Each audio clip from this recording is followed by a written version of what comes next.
30টা রোজা রাখছেন বেশিরভাগ মানুষ মাশাআল্লাহ, তারাবির নামাজ পড়ছেন, কোরআনে কারিম একটু একটু করে যতটুক পারছেন, কেউ 1 খতম, কেউ 2 খতম, যে যদ্দুর পারছেন, কেউ 1 খতম না পারলে যদ্দুর পারছেন তেলাওয়াত করছেন, আলহামদুলিল্লাহ। অনেকে দান সাদাকা করছেন, সবে কদর ইবাদতের জন্য চেষ্টা করছেন। এই যে রমজানে আমলের চেষ্টা আমরা করেছি, এই আমলগুলো আল্লাহর কাছে কবুল হয়েছে কি হয় নাই, এটা বুঝার একটা উপায় আছে, আলামত আছে, নিশ্চিত কোনো উপায় নাই। কারণ আমল কবুল করা না করা কার এখতিয়ার? আল্লাহর এখতিয়ার। শতভাগ পারফেক্টনেস আপনি এনেছেন, আপনার কাছে মনে হচ্ছে, তারপর কোনো ত্রুটি থাকতে পারে, যেটা কারণে আল্লাহ তাআলা বললেন না আমি তোমার এটা অ্যাকসেপ্ট করলাম না, সে এখতিয়ার আল্লাহর আছে।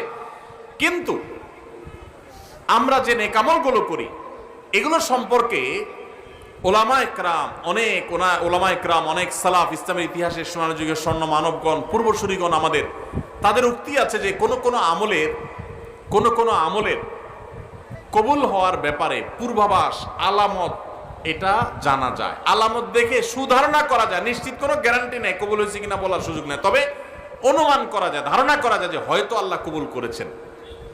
তাহলে রমজানে আমাদের আমল ইবাদত কবুল হয়েছে কি হয় নাই সেটা বুঝার যে আলামতটা, সেটা কি বলে দিব আপনাদেরকে? তাহলে একটু মাপে নিলেন যে আপনার আমলটা কবুল হলো কি হলো না, চেষ্টা করলেন, উৎসাহিত হলেন, অনুপ্রাণিত হলেন। বলবো আমি সেটা?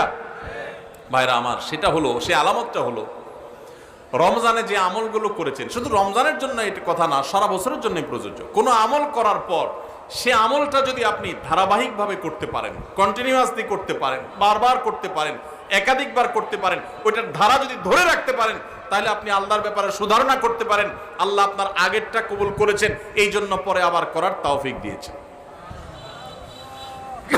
আল্লাহর কাছে আমল এবং ইবাদতে কবুলের একটা ছোট্ট আলামত এটা, যে আল্লাহ তাআলা রমজানে আপনি ফরজ রোজা রেখেছেন, রমজানের পরে শাওয়ালের 6 রোজা রাখার তৌফিক হয়েছে, সোমবার বৃহস্পতিবার রোজা মাঝে মাঝে রাখার তৌফিক হয়, চাঁদের 13, 14, 15 রোজা রাখার তৌফিক হয় মাশাআল্লাহ।